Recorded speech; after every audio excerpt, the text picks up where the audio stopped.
Generation podcast. I'm here for episode 2 with Aiden. We're going to be discussing in the second part of the episode. You should already listen to the first part because that was a great episode.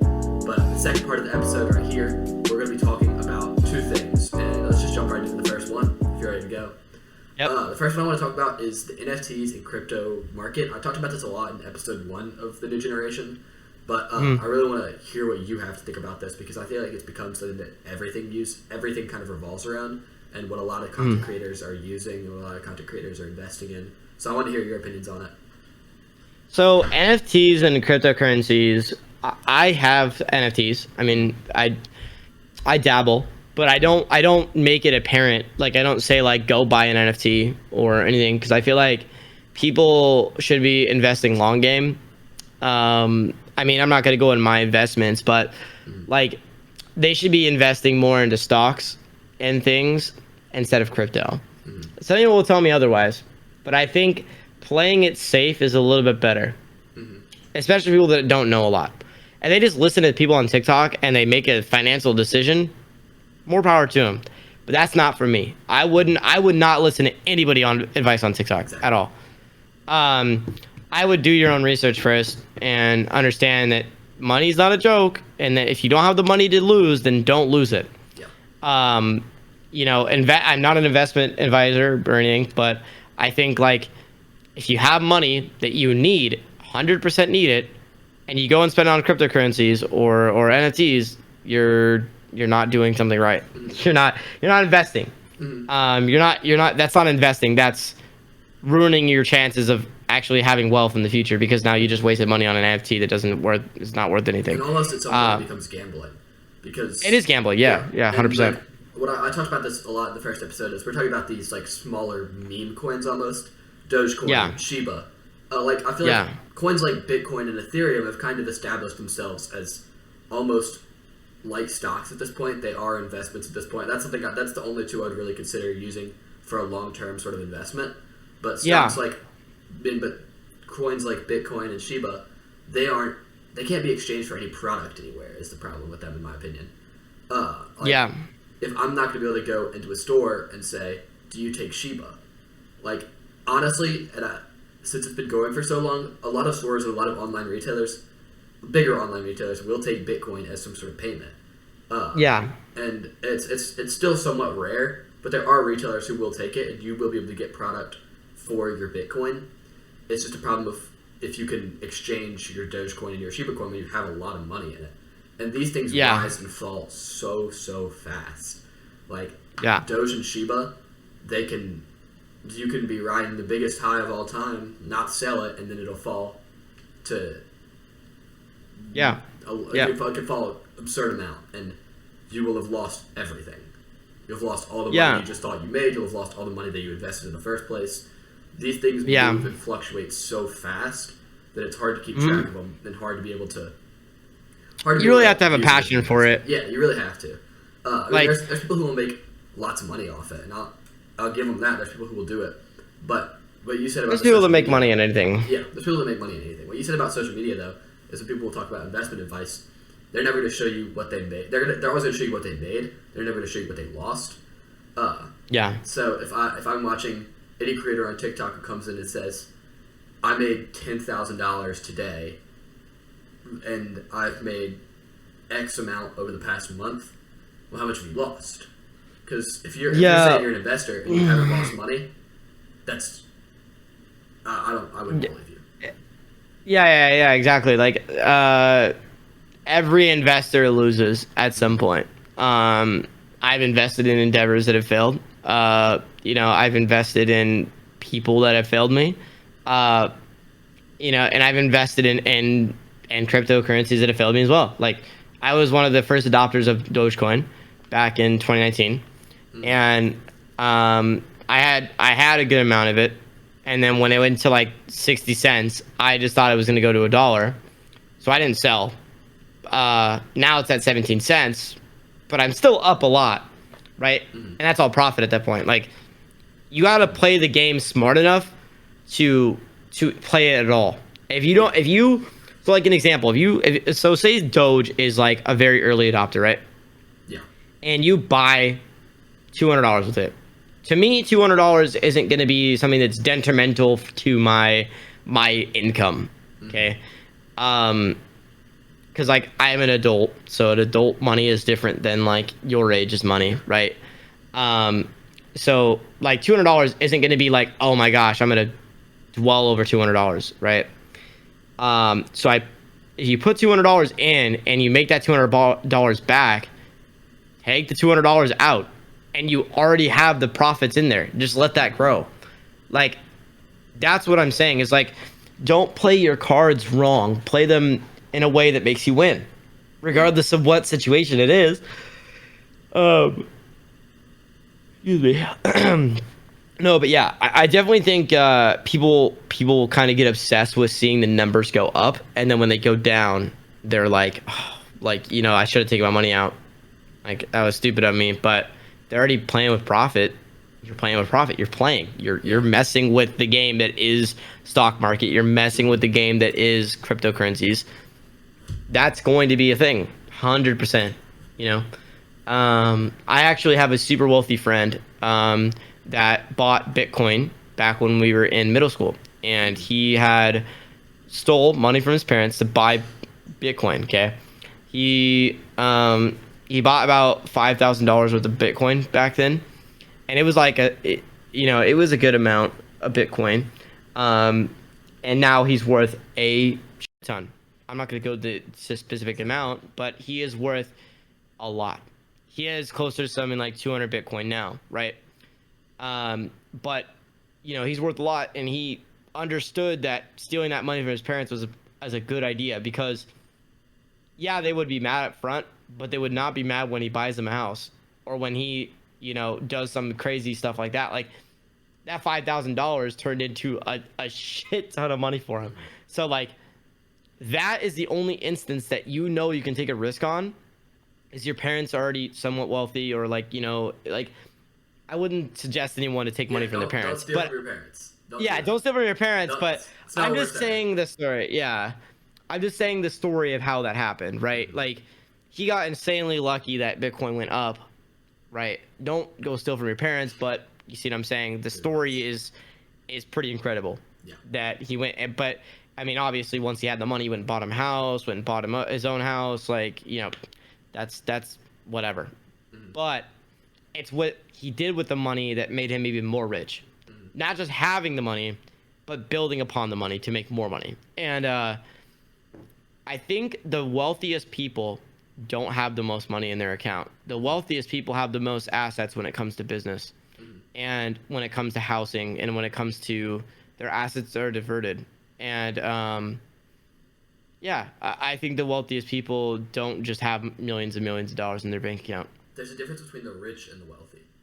The rich have all sorts of physical products that you see. It's the rich is what I would consider people you see on Instagram with nice cars, nice clothes, nice watches, nice house. The wealthy are the people you see who have not the physical goods that you'll see from these people. They may, but you don't see it often. But what they have is they have assets. They have things that they have businesses they own. They have absurd amounts of money in stock. They've got they're doing more with their money that can make them. They're doing stuff with their money that can make them more money. Than what these people are doing. These people are taking their money, and cars are going to depreciate in value. Watches are going to depreciate in value. Clothes are going to depreciate in value. I wouldn't say watches. No, some watches some watches do. Maybe not watches, but cars definitely depreciate in value. Houses sometimes go up. Houses sometimes go up. Clothes definitely depreciate in value a lot. Like sneakers. I wore a pair of my Dunks a few days ago, and if I had before I wore them, they were $300 something, $350. Yeah. I wore them $200. Yeah. One wear. That's understandable. Yeah, but you can see it, and it's what you see with these people is that they have a lot of money, but they have depreciated. Because they have a lot of goods, but they have depreciating goods. They don't have appreciating goods, which is what the people who are really wealthy have. Yeah, and becoming wealthy. I don't like the thing I think about, like, when I think about wealth, I just think about how many businesses can I make and how much cool shit can I make that makes me more money. And Exactly. like if I can do like Twitch is one of them where I would love to make more money than I make other places on Twitch than I would if I made a business, because Twitch is like, I feel like Twitch's culture is like super money oriented, like to give people money, Hmm. and they built it in such a way that people are okay with giving 5 subs or giving 20 subs to a streamer they like. It's okay to drop that. They don't think about the money. They think about, oh, I want to help this streamer. And like wealth only builds to a certain extent, and money only builds to a certain extent. Okay, like once you have all the money you have, you feel like you're in GTA and you have nothing else to do. Yeah. Like like I don't know how to explain this, because I felt like this for many months, where I kind of just felt like, yeah, I'm not at the point where I can buy a house, but I'm not at the point where I'm struggling and I'm just creating. And so I definitely feel like there is a setback to rich people. Hmm. Um, because people always think that, yes, they have a lot of money, but they're not the ones, like, I don't know how to explain this. Like they don't sit there and have all their money just like this. Hmm. Like they're they're diverting their assets to where they don't pay more in tax. If they just had all their money in their bank account, they'd be paying a ton of taxes everywhere. Yeah. And like right now, like for me, an example is like I'm not wealthy to the point where I could go buy anything I want and it won't affect me. Like I still am super like laid back. I don't buy a lot of things. I buy things to further my content, and that's pretty much it.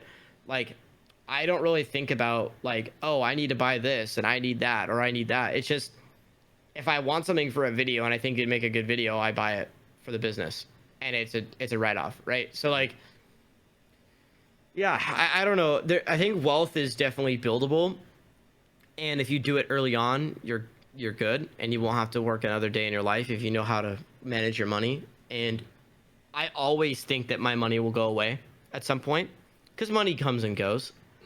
Hmm. Um, but once you get past $1 million, it doesn't feel like anything. Hmm. Once you make your first million, you don't feel like anything else can top it. Hmm. And I mean, I'm not even at that yet.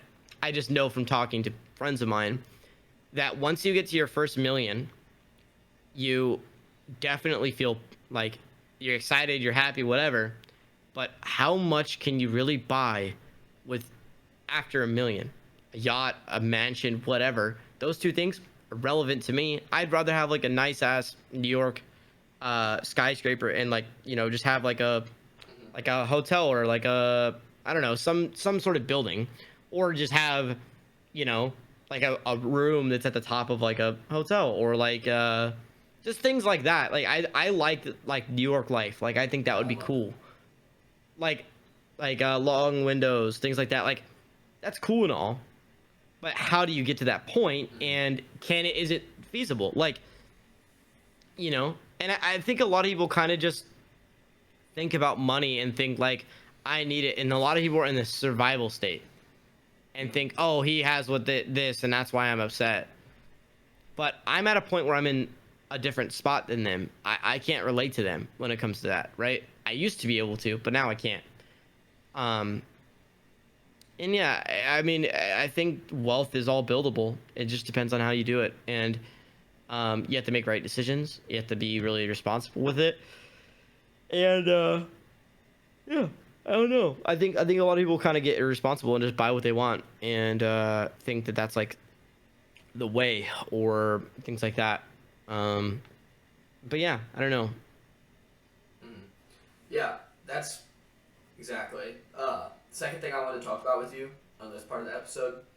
Yeah, Uh, so one thing that I've been seeing recently is I've noticed in the subgenre of TikTok that we're more involved in, yeah, kids will get sponsorships very early in their yeah. following stages. If Mm-hmm. you look on any other side of TikTok, kids with 5,000 followers aren't getting sponsorships.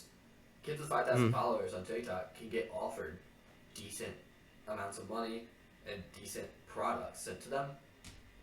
But the problem is they don't understand the business side of it and don't understand what they're actually agreeing to. And they're getting manipulated by these brands for free marketing for products that maybe don't work very well, and that they're forced to go out and make videos about products that don't work very well just because they get paid for it. And then their followers disappear because their followers buy it and they don't like it and they think it's terrible and they say, oh, why would you do this? I mean, there's a lot of things that I feel like it's a lot of manipulation going with a lot of these smaller creators because they don't have the experience that bigger creators like you would.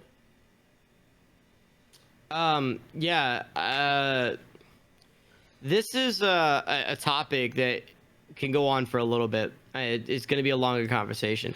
I think people get limelighted, especially when they're younger, right? People like 15-year-old me right now would be like, what the hell is going on? How are you in this position? But like for me now, I look back to when I was 15 and like that was like the potential viewer I'd want to hit is myself. And so like I think a lot of times people take a deal because they have no content. Yeah. And these brands are going to say no to free work. They want free work because it helps them. It makes them sales and they're making money off of these people. And I see it from both sides. If you're a new startup and you're trying to get eyes on a product and you send it to someone out for free and they say some nice things about it, brownie points for your business. Good job. But they think like an example, when I was starting my mousepad company, a lot of people got my very first initial mousepad and talked a lot about it and how bad it was from Stream Moments. And I wanted better for myself too. So when I left Stream Moments and I went to in-gaming and we made a better quality pad, there were still people still having issues with it. And what I realized is that no matter where you give your product to, or no matter who promotes it, there's always going to be hate on the product. No matter who consecrated, whatever. Yeah. Right? Younger people in TikTok and Tech Talk need to understand that Tech Talk is not the future. Carter, yes, he blew up in Tech Talk and he has a lot of followers, but his following cap is like 6 mil, maybe. There is a follower cap and a audience cap you hit when you're on a niche on TikTok. There is not a there's not a infinite ceiling for tech. For lifestyle, there is. Lifestyle is one of the biggest niches on TikTok, besides comedy. Comedy is going to be number one, always. Every time. But tech is like down here. You may get people that follow you for other reasons. That's why people like make videos like tech that appeals to everyone, or tech that you can buy that doesn't make you a nerd, or or subjective. That's probably why I think Carter's been going more into.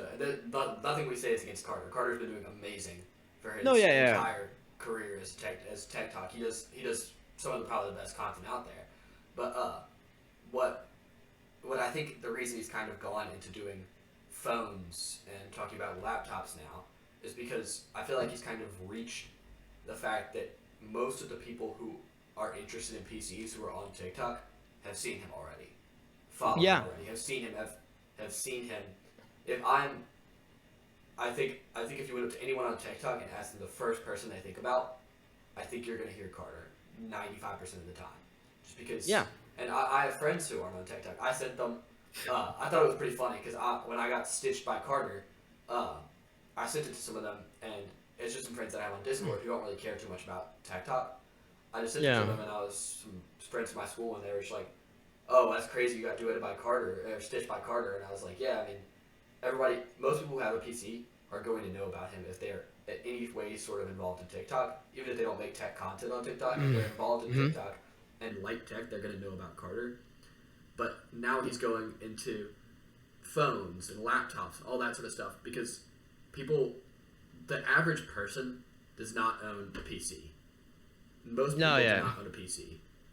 Most people own a phone. If you're on TikTok, you have a phone.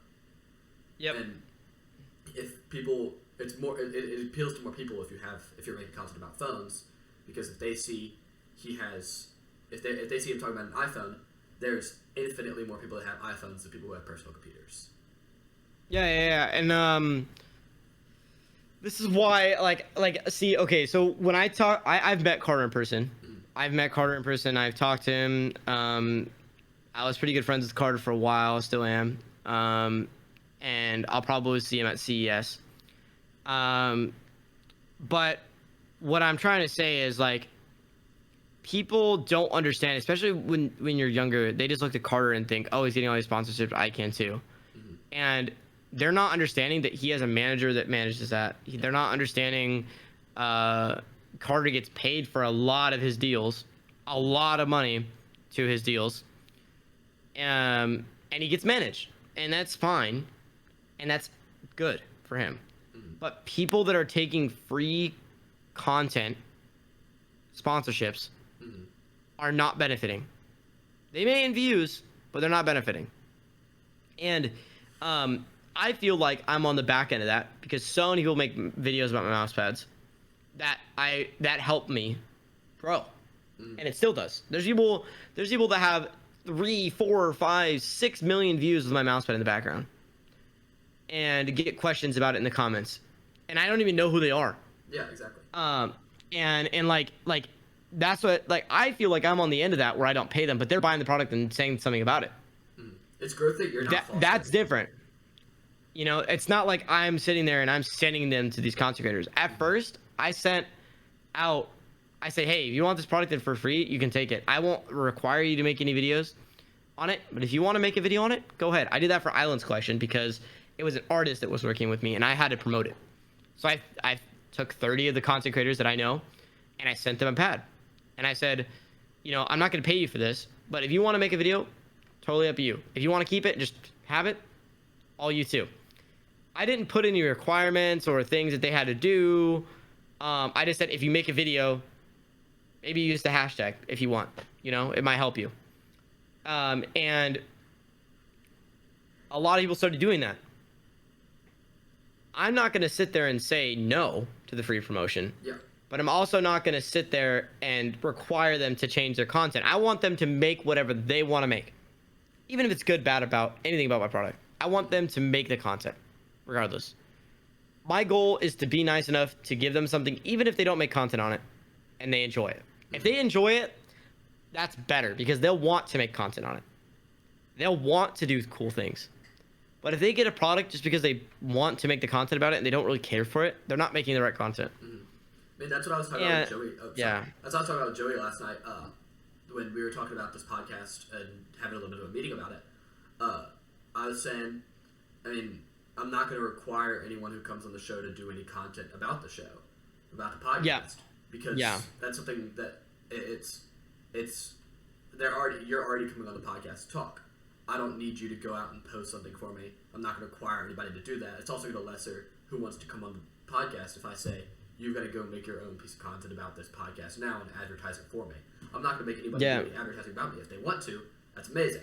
But I'm not going to make anybody do it for me, because it's not what I think. I mean, if you're coming on to be a guest on my podcast and you're doing it without a paid sum towards you, if you're not doing it for any monetary gain, you're just doing it because you think it'd be an interesting topic or it's something interesting to do. Yeah. I'm not going to force you to do it. If I was say I'm paying you $200 to come on right now, yeah, I might say, can you make a video on it for me? But I'm not paying you $200, which I feel comfortable saying.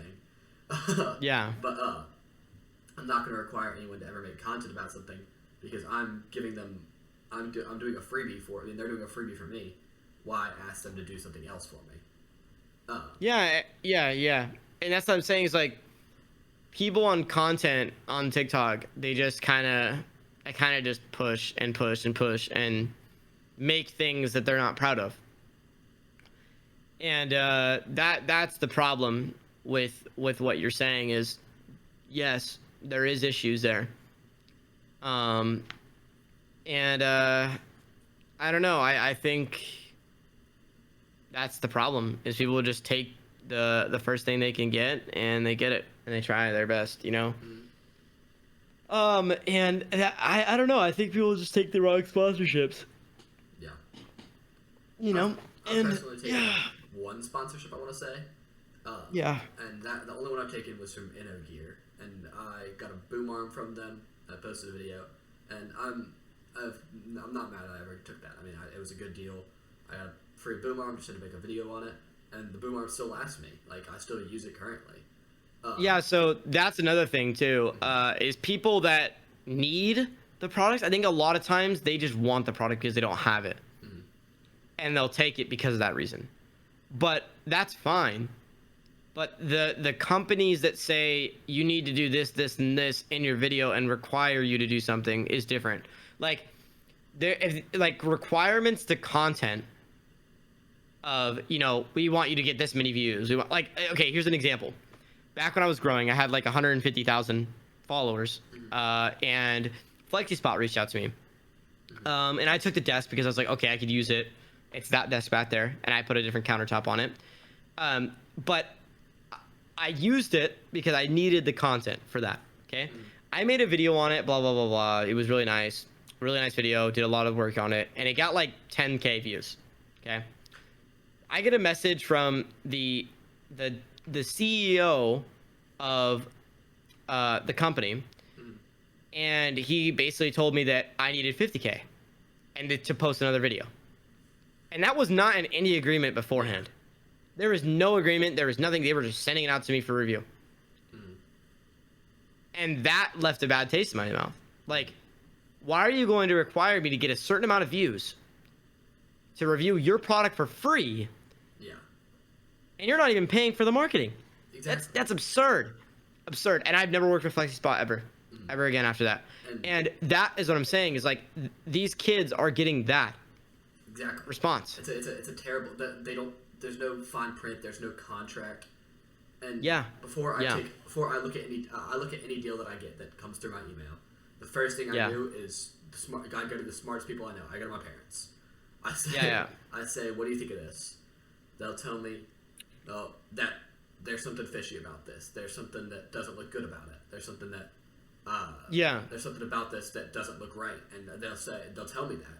And that's the first person I have look over everything. I don't say anything to the person before I have my parents look over it, because I get them. Of course. And even if you're older and listening to this and taking my advice, if you don't have parents who you can send this back to, or if you don't have someone like that who you can go back to and just say, hey, reach out to other creators. Reach out to other creators who've done it. Exactly. Yeah. Like, yeah. If you don't know if the deal's going to be good for you, there's always another creator who will. I sent like my email to you about the podcast, and I got a response pretty quickly. So he got back to me really fast. So like with Joey, like it's also another thing. A lot of my audience doesn't know about Joey. They know of him and like he's into content and stuff. But Joey is like my manager. Like Joey manages my emails that come in. And then we talk about like, okay, like this is what you have. Do you want to do this sponsorship? Yes or no? These are the kind of, you know, meh things about it. And, you know, and I pay him to do that. It's not like I just sit there and I don't pay him at all. But I do it off of, if he brings in sponsorships, he gets percentage of that. And so the prices will probably be higher because I'm trying to get him income, right? And a lot of brands, I think, kind of use TikTok creators because they think it's easy, and it is. Don't get me wrong, because there's a lot of kids that don't understand. But I'm not going to go and take advantage of that because I want to reach higher than those kids. Like, I don't need them. Like, I don't need to make content off of them. If they want to make content about my stuff, I'm totally okay with it. But I want to reach up to the people up here that don't know about me, and their audiences that don't know about me. Because these people down here, they may not know about me. And that creator must know about me. But not their audience. And it's totally okay to make a mousepad video about me. I don't care. But I'm not going to go out of my way and go to like 6,000, 7,000. I'm not that desperate. I don't need to go to these people that are grinding right now to get my product sales. Like the thing about these brands is they have, okay, this is what we want to project. They have the projections for the year. Okay. A lot of brands will have like I want to sell 5,000 products through TikTok. Yeah. And what I'm going to do is I'm going to take the same email, write a different name, and send it to 40 to 50, 60 young kids on TikTok that have 7,000 followers. And if I get 4 sales from them, or 5 sales from them, that'll compound and I'll get the 5,000. But they don't realize that they're not paying out anything. So the content creators that are making all this content for them are losing money because these other companies are making money off of them. And they don't understand that. They just think they're getting the free views and free content and they're getting free products, but they're losing out on money they could have made. Yeah. Even if they asked for $100, they'd give it to them a lot of times, depending on the marketing budget, but they would. A lot of companies, people try to work with me for free, and my time is way more expensive than what they're going to ask. But I'm going to sometimes make it work because it's either a big company or someone that wants to work with me. But my time is so more, it's more expensive. And finding your worth is what you need to do early on as a content creator. Are your videos really, really well? Do they perform well? Performing well sometimes does better than quality. I can't lie. Yeah. But performing well is the number one key metric that they want. They want videos to perform. And my videos don't perform. They haven't for a while. So, like, for me, I just slowly upload. You know, I want a slow growth. I don't want to go and jump on 40 trends just to make my views the month. I want to be able to make things that I like and people follow it. And going back to that first conversation is just about like kids getting scammed, and it's a different era for sure. Yeah. But then that also, on the flip side, for businesses, that's a huge stepping stone in taking their business from maybe 100,000 a year to 400,000 a year, right? Like it's a huge step. It really is. TikTok is powerful, and it's the way you use it.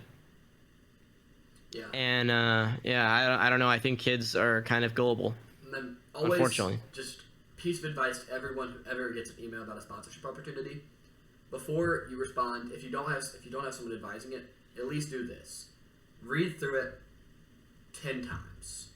Read through it a lot, because my first email I ever got was from some weird app asking me to make a video about them, and they'd pay me $30 or something like that. I was like, first off, I said no because it was a low amount. Like, I have 5,000 followers, but I'm not worth your $30 to make an entire video on my account for this. Exactly. Also, I'm not gonna switch up my entire content. I don't make videos on games right now. I make videos on the tech content. I'm not gonna switch up my entire content to make a video for you, and you're only gonna give me $30, and my fans are gonna look at me as a sellout, and I'm only making $30 because of it. But also, exactly. The first thing I did when I looked at that email, there was first sentence spelling mistake, second sentence spelling mistake, third sentence spelling mistake, fourth sentence grammar mistake. I knew these people weren't putting in time to actually talk to me, and I knew these people didn't want to actually have me. They wanted my views.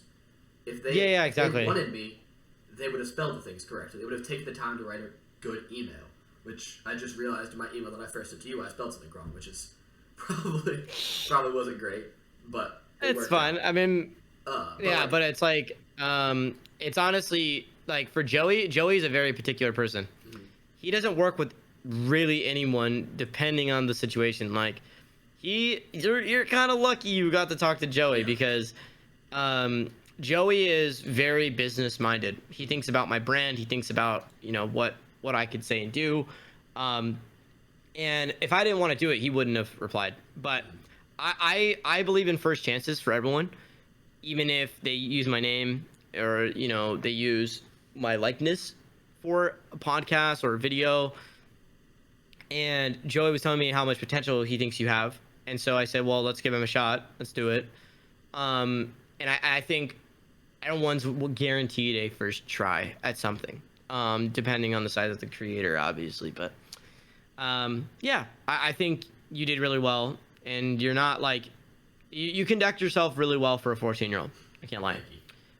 Yeah, it is very true. It's not like I'm lying to you or anything. You do conduct yourself pretty well for 14. So yeah. That's kind of where I think, most people kind of stand is, if you want to be a creator, you need to, one, think about your 5-year plan. Think about what you want to do in 5 years. What does your content look like in 5 years? What does your podcast look like in 5 years? What does your end goal look like in 5 years? And then take those 5-year goals and try to do them in 10 months and see what happens. That's like I said to Joey last night. Joey said something about confidence, and I said, what do you think about your podcast? I said, I'm going to be a top 5 podcast in the next 5 years. And he responded with, that was fast. And I was like, yeah, I mean, I've got confidence in myself. I understand what I can do, and I know what I need to do to reach those goals.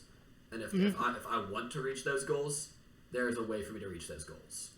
And there's always going to be a way for me to reach those goals. And that's something that you need to look at. If you want to be a content creator, you need to look at the fact that you have to be confident in yourself enough to the point where you can realize you can do this. Like, this is fully attainable. Everything that you do in this side is attainable. You just have to think about how you do it. You just have to think about how you do it. You have to make a plan. You have to spend the time. You have to put in the hours. You have to put in a lot of time doing what you believe. Doing what you believe you have to do. If you want to make it to that, say you want to reach 1 million followers. You want to make $10 million in a year. You want to make or something like that. I know that's an absurd amount of money, but it's absurd. If there's a will to do it, there's a way to do it. Yeah, that's what I'm saying is people kind of underestimate that. I think a lot of people really don't know that there is a way to make it on social media because they think it's luck, and it's not luck. Yeah, exactly. It isn't luck. Social media is not luck. If anyone's listening, it is not. It's about how you think about what you do and how do you convey it and how do you make it better? How do you make things that influence people? If you can do that on a day-to-day basis, you will get somewhere. 1,000%. 1,000%. So my biggest message for people is that, one, if you guys are listening to this podcast and it goes, good, viral, whatever, understand that social media we are in the gold rush era of content creation right now. If you're not on the boat now, you're missing out in 3 years. I guarantee it. Everyone will become too big for you to compete. Maybe YouTube, it'll be a little bit easier, but TikTok right now is honestly one of the best platforms to be posting to. And I stand by that. I just don't like TikTok because I feel like it's hard to post for me. I mean, I like TikTok, but it is so hard for me to come up with ideas all the time. And I'm at a point where I just make and make and make. And one day it'll pop off or do something cool. And, I don't know. But at the end of the day, just know that your content is worth more. Put the work and the hours in and you'll be somewhere. You'll be successful somehow. Yep, exactly. And, All right, Aiden, thank you for coming on the show. It's been an amazing time talking with you. We got 2 episodes done, crazy amount of time. This is a long time talking with you, and we didn't have any rambling really. We did, but a lot of great advice for people who want to become a content creator like yourself. And we had a lot of great discussion. So thank you for coming on the show. No problem. And also I just wanted to say is don't only take my advice about content creation. There's no textbook way of being a content creator. There's no textbook way. There's no rule book, no textbook.